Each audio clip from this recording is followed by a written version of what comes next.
Hi, everyone. We're back. Did you miss us? Of course you did. I missed me. Wendy was on vacation. She is back. But today is Women's Equality, That's National right. Women's Equality Day. And we have two wonderful guests that we're featuring. Part of what we do is in our mastermind groups that we are always promoting. You need to be in a group of like-minded individuals. We're able to be friends with some really smart individuals, and we've brought them on today. So, and they're women. Yes, you didn't mention that. That's the theme. So on National Women's Equality Day, I have two men that are coming on the show to talk about women. Anyway, more on that right after this.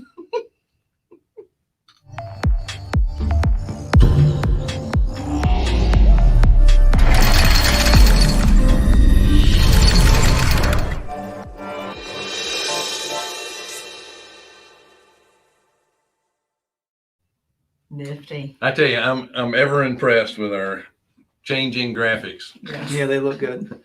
Thanks again for joining us on the Passive Aggressive Show. Passive Accredited Investor Show. We are Carolina Capital Management, and we are lenders in the Southeast for real estate investors. If you're interested in borrowing money, go to carolinahardmoney.com and hit the Apply Now tab. If you're a passive investor looking for passive returns, click the Accredited Investor tab. Don't forget to like, share, subscribe, hit the bell, and please sign up with Wednesday with Wendy.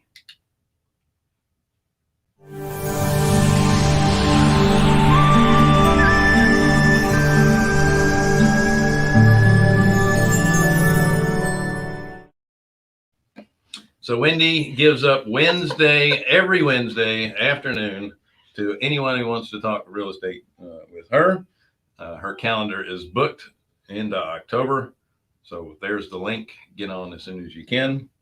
You don't have to talk about real estate, but you're wasting your time if you... Because I don't know about anything else.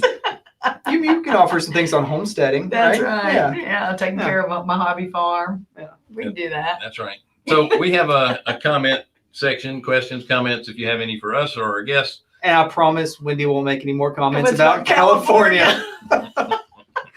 Sorry. I made somebody mad in our last show about California. Yeah, she was digging on California. I wasn't digging. I just said somebody apologized for their state when I first met them.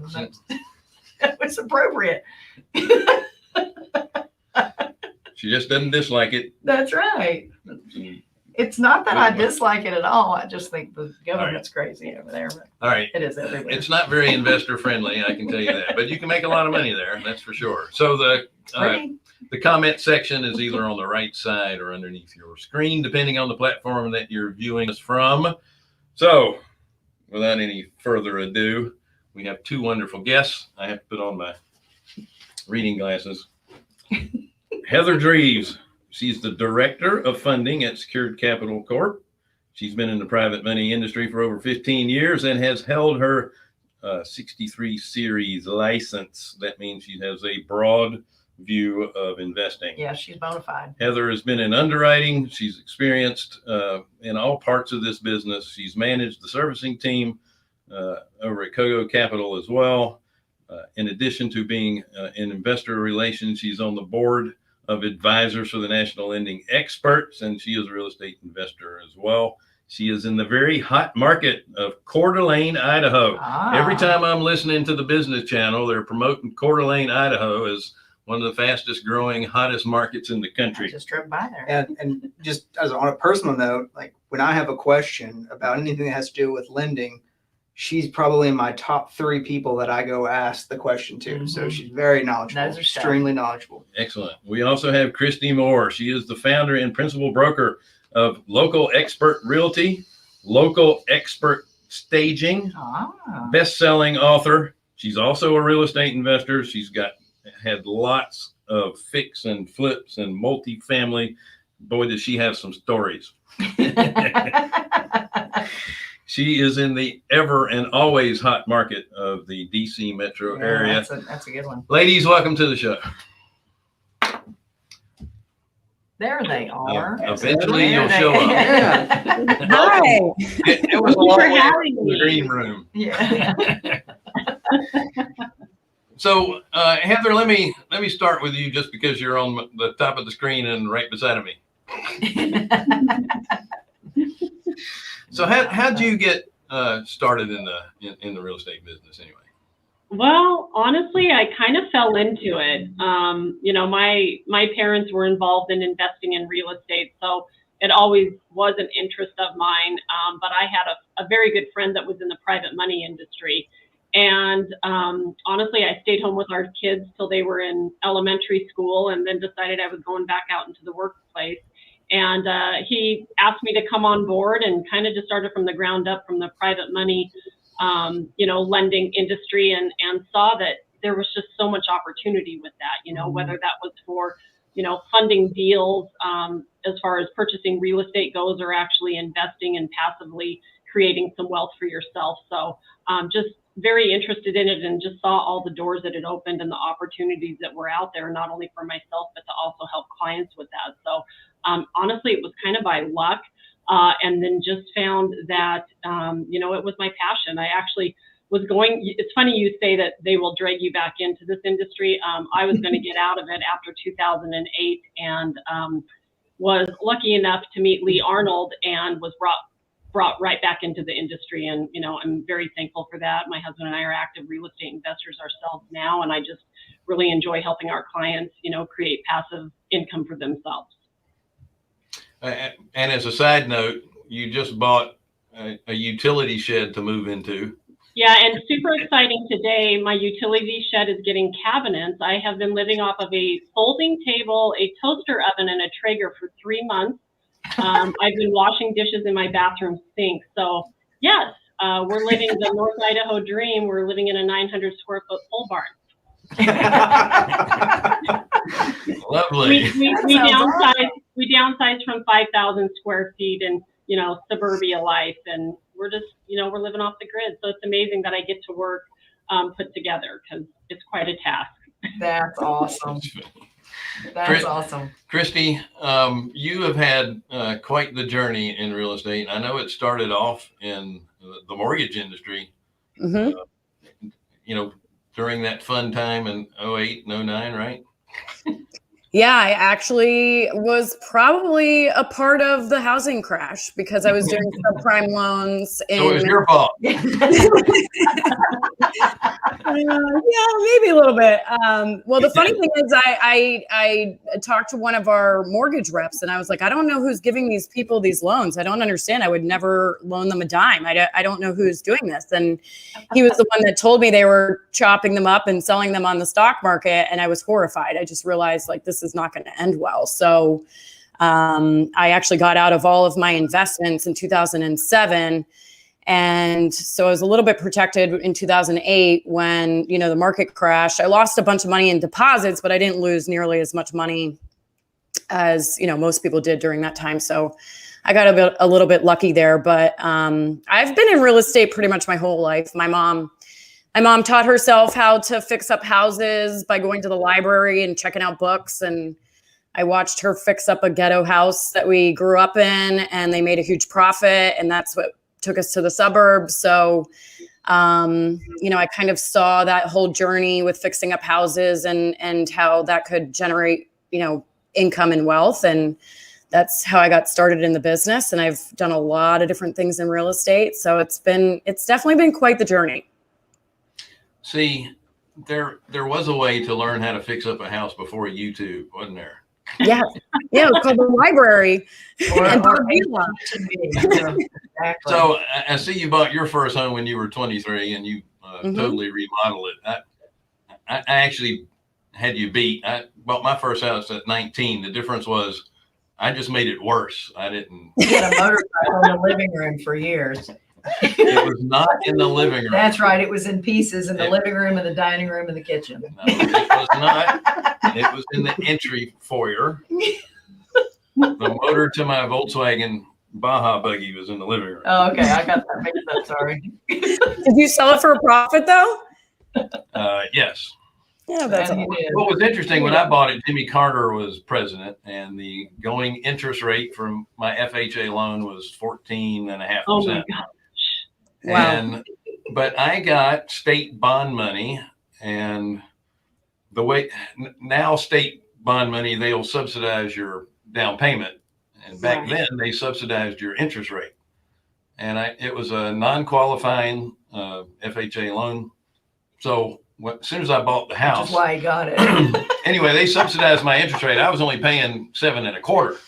Oh, wow. But I immediately started getting letters in the mail from people that wanted to buy my house with so much money down, and they would just take over my payments, obviously. So even when the interest rates were in double digits, there were still people in the real estate investing business. No doubt. So since this is Women's Equality Day, Wendy, would you like to participate? I was wondering if he was going to take a breath. So one of the things that I think is so kind of funny, I should say, is that that we have a Women's Equality Day, because in my opinion, every day is Women's Equality Day, right? Exactly. And I'm when you work with fine gentlemen like us, that's what makes it all happen. So the thing that I think is unusual is I've never felt through my whole career, I've never felt as if I was being pushed down or dragged down or held down because I was a female. And I think it's because of maybe the type business I've been in. You know, when you're in sales, you eat what you kill. So, you know, you've got that going for you. But I never felt held down or held back. Did either of you go through anything like that? Heather, well, I think it's interesting because, you know, this is a conversation that we have at our office, and it is kind of a man's world, but I don't even recognize or acknowledge that until someone says it to me. And I have to tell you, I was raised by a Marine Corps pilot. He had 3 girls, and he raised us like a drill sergeant. And you know, he was just really, hey, you want something, you need to work for it. No one's going to give you anything. So I don't even acknowledge that. But when you look around, there's very few women in the industry, especially as a fund manager, you know, in the private money space. And you know, you go to Collective Genius, go to Freedom Founders, most trust advisors are men, you know, and so it doesn't seem to affect me, and I don't feel like I've ever been held back for it. I do think there's a lot of opportunity for women. I get a lot of our clients that really like actually speaking to a woman, opposed to, no offense, Bill and Jonathan, but females, you know, and so it's interesting. That is. How about you, Kristy?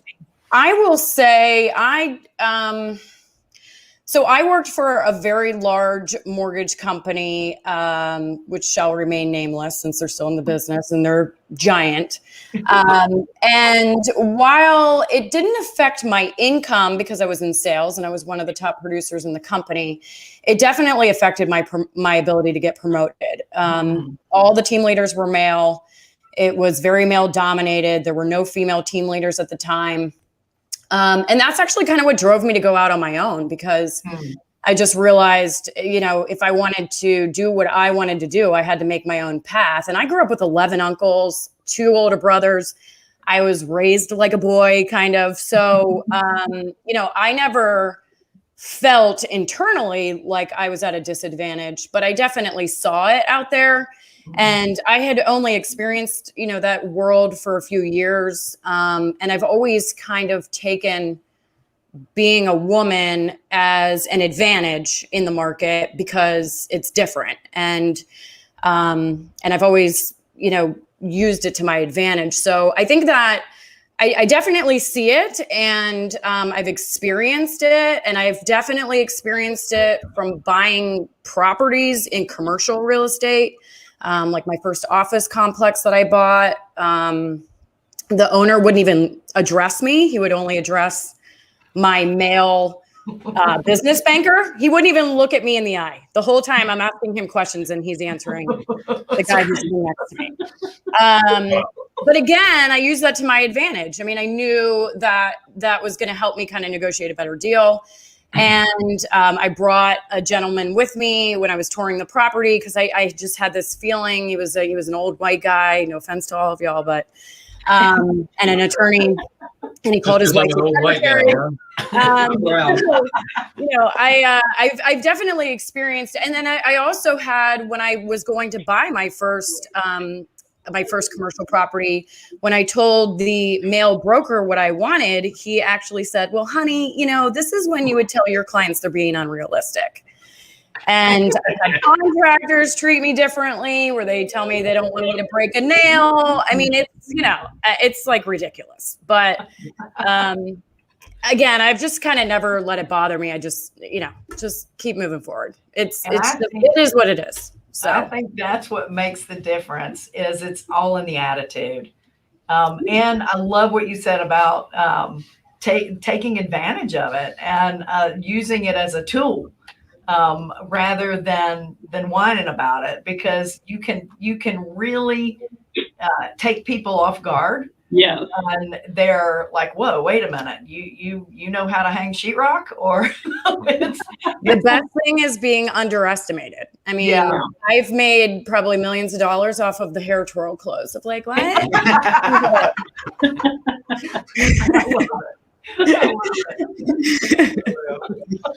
mean, I think it's a great position to be in. People constantly overestimate the male's intelligence in these situations, and they underestimate the females. Best place to be is in being underestimated. That's the absolute best place to be. Yeah, absolutely. They don't see you coming. Yeah, completely unexpected. It is. And so another challenge, I think, as women that we have as women is, we're in most cases the caregiver in our home as well, with the kids and, cleaning the house and going to the grocery store and all kinds of things like that our male counterparts don't always have to deal with. Now, I will say men are a lot more involved in their families. That Jonathan's very involved in his family. I got called a real hands-on dad. Yeah, he is. He actually caught his baby in the bathroom when she was born. Wow. That's a cool story. That's great. But I think, that's just another challenge that we have to deal with, to not only be great at what we do for a living, but also be mom and take care of the household, right? Yeah. Well, and the other challenge I think I've had is being strong and opinionated can also come across as being not very nice.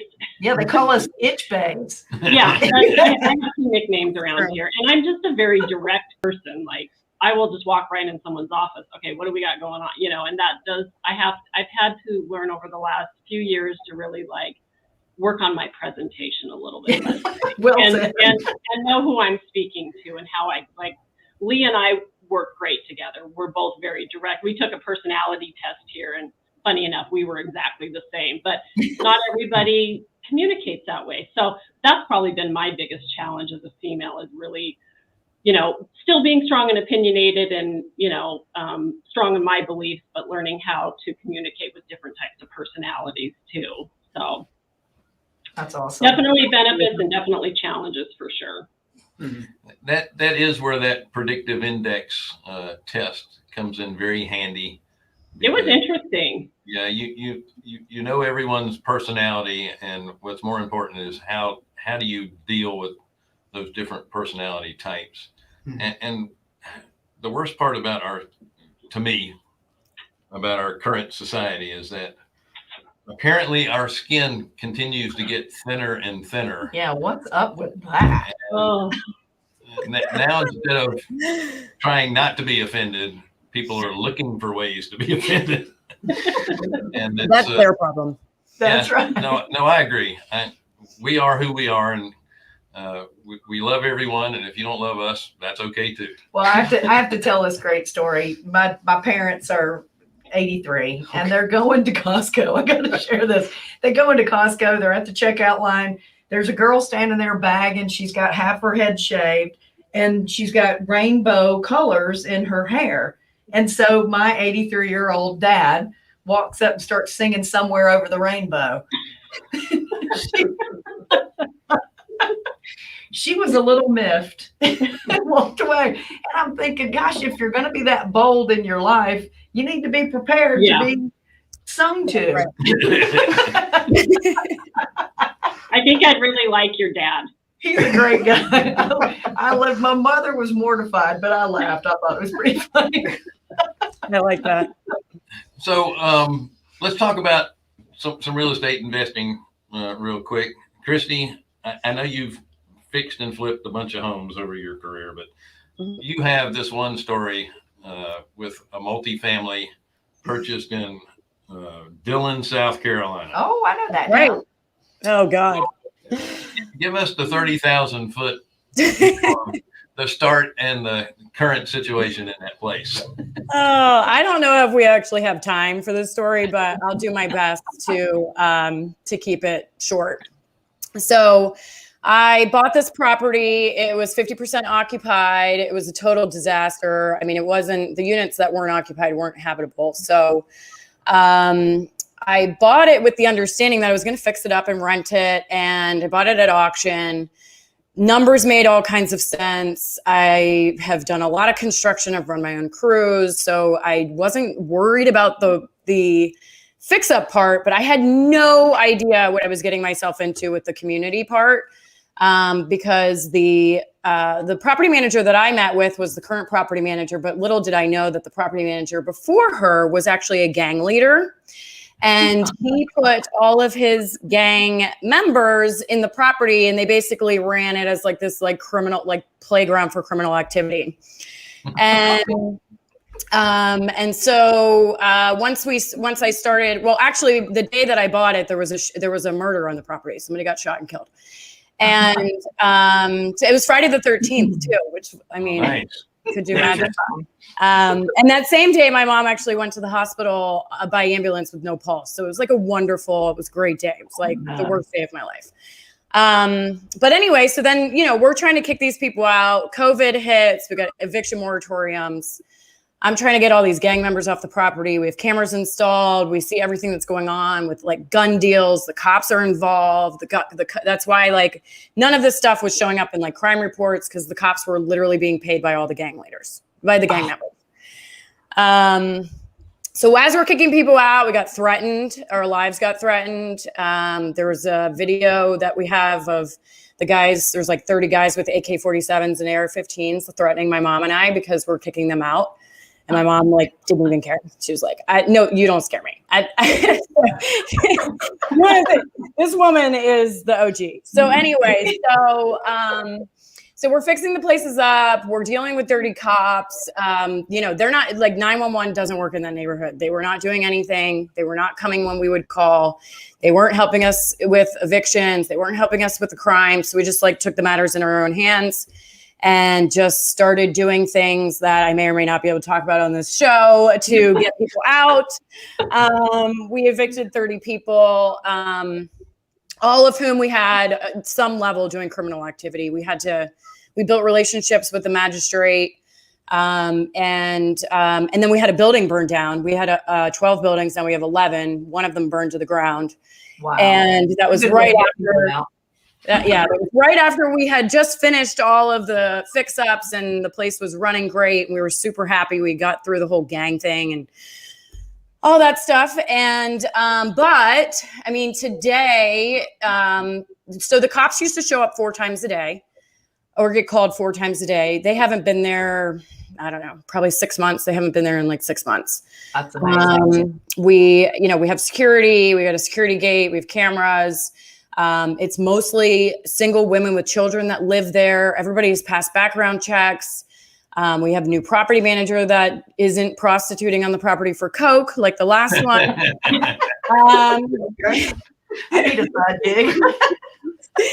Even with that building burning down, which was the biggest building that we had, we increased our rent roll by, I just looked at it this morning actually, by 23,000. Wow. We increased our collections because we actually started charging, rubs and all kinds of other fees and stuff. And that got increased by 29,000. So wow. We are just rocking and rolling. Like it got to the point where we were sending out our numbers to brokers to sell it, and they didn't believe us. They didn't believe, like, our collections are at 97%. Whereas most of the other buildings in that area are down 25, 30%.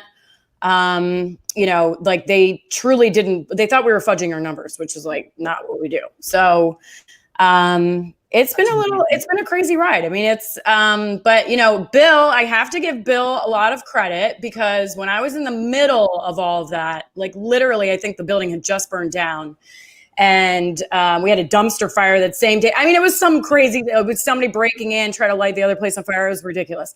And he's like, well, it sounds like you're almost on the other side. Just keep going. And I'm like, I'm quitting. I'm out. I can't do this anymore. I'm really done. But when he's told me that, you know what, I was like, you know what, I just keep going. Like, he's right. We're almost on the other side. We just kicked everybody out. Like, we've got to see this thing through. And, you know, we had a mission when we started to be able to provide, you know, safe and clean housing for, you know, people in the lower income brackets. We don't have very many HUD people. We only have 5% HUD.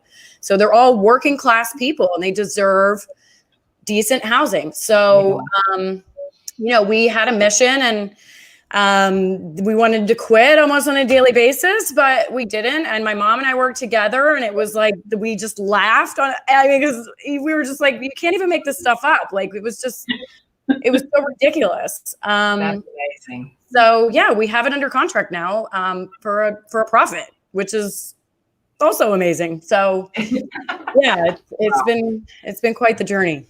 That's amazing. I was thinking about your mom as part of those threats, and she doesn't care. And she's like, you just wait till I get out of back surgery. I'm going to come back and kick your ass. I know, like, she literally, so everybody on the property was packing except for her. And she was literally just went up to one of the guys and was just like, you don't scare me, but if you mess with my daughter, you're going to have a bad day. And I'm like, Mom, you don't talk to people like that. Like, literally, these are like people that kill people. Like, what are you doing? But yeah, I mean, it was pretty crazy. But what it does is it goes to show you that you don't have just high crime in urban areas in the big cities. This is Dillon, South Carolina. It's a dinky place on the way to the beach. It is. Yeah. Not a place you would think that would happen. Heather, can you beat that? No, but it sounds like a property we now own in Louisiana, so I might need to call you for some advice. Yeah, we'll just come down there. We'll clean it up. Did your mom contract out for that type of work, or? We've actually been asked by a lot of people to help other people turn around properties that were having the same problems. Yeah, so, we just took a property back in Louisiana, and I think it's been broken to 3 times in the last 2 weeks. I'm like, What is going on? Now they're in the property and have locked it from the inside. Mm-hmm. Like, take the doors off. Here we go. Yeah. So, yes, I seriously might be calling you for some advice. Yeah. There are some things we could talk about off air. Okay. So, Heather, I know that Lee was, and I'm sure currently is, involved in teaching people real estate investing. And I know he used to do those bus tours where they'd bring people in, show them how to rehab a house and that type of thing. With that in mind, what is it that you and your husband typically invest in yourselves?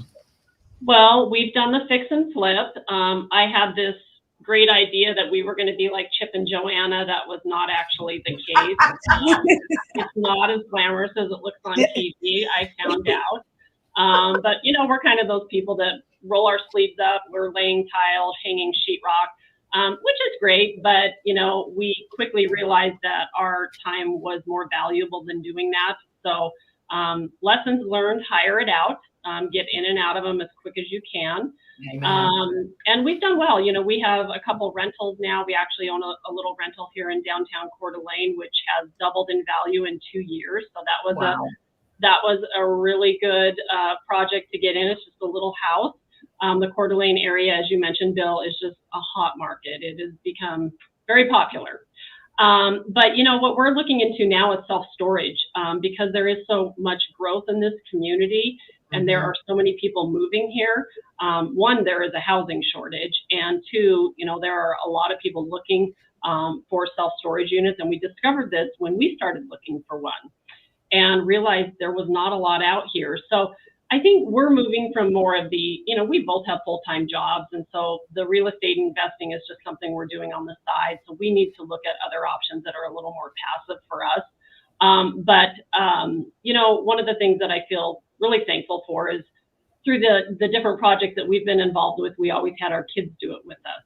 And our oldest son is a fireman, and we're like, this is a perfect opportunity. I mean, you don't just have one job anymore. You have, your everyday full-time job if you're not a full-time investor, but you can do things like this on the side to create wealth and additional income for yourself. So if all we gained from doing those projects was showing our kids an example of hard work and what kind of opportunities are out there, then it was all worth it for us. Well said. But yeah, we've got a couple of rentals, but we are definitely going to move more towards the passive side and look at maybe more self-storage units. Just kind of exploring that option right now. That's awesome. Yeah, we all love self-storage. Yeah. And I say this a lot. As Americans, we value our $500 worth of junk, and Our we'll stuff. spend $200 a month for 3 years to store $500 worth of stuff. And in my case, I have to have mine heated and air conditioned because my $500 worth of stuff is very important, and I want it to be Good comfortable while it's waiting for me to come visit it. Ladies, thank you so much for joining It's us. been awesome. Yeah, it was a Heather, pleasure. if anybody wants to get in touch with you about possibly investing in, you guys have a couple of funds, right? We have a couple funds. We have an accredited investor fund, and super exciting is we actually have a non-accredited investor fund. So anybody can go into it, and it's got a very small minimum of $1,000. So it's really good for, people that are just starting to invest, or if you have really small balance like IRAs and 401ks, it's a great option for that. So you can always get a hold of me at our website at securedinvestmentcorp.com. And I'd love to talk with, anybody more about that if they have interest in that. Awesome. Excellent. So you're going to get on the Robinhood app? Well, I would love to. I bet, yeah. That would be awesome. Kristy, do you have any funds that people can invest with you, or are you taking on any kind of joint ventures or anything like that? So we don't have a fund set up. Everything that we do is self-owned, but we are actually venturing into that after we've had, great success in our investments. And, for me, I've always liked to lose my own money first and then figure things out on my own before investing other people's money. So we're going to be starting a fund, but if people want, we're still looking to acquire more assets.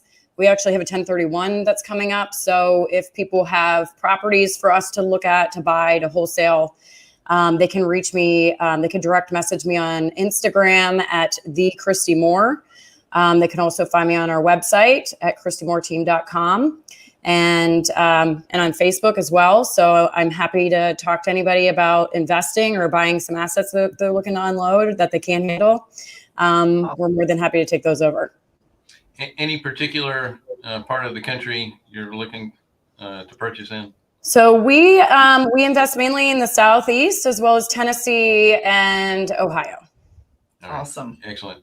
Well, we'll make sure we have that information over in the comment section, so that'll be on the platform, and it will be there in perpetuity. Yes. So thanks again for joining us. Thank you so much for having me. Yes. Thank you. Thanks, everybody. It's great Thank to see you. you. I can't wait to see you guys because I know it won't be too long. Folks, thank you so much for joining us on the Passive Accredited Investor Show. That was a lot easier for me to say this time. Yeah. We are Carolina Capital Management. We are lenders in the real estate business for real estate investors. If you're interested in borrowing money, go to carolinahardmoney.com. Click on the Apply Now tab. That's the one. If you're a passive investor looking for passive returns, click on the Accredited Investor tab. Don't forget to like, share, subscribe, hit the bell, and don't forget to sign up with Wednesday with Wendy. Mm-hmm. It's been awesome. We'll see you guys next week, hopefully, after this last conversation I just had. Y'all take care.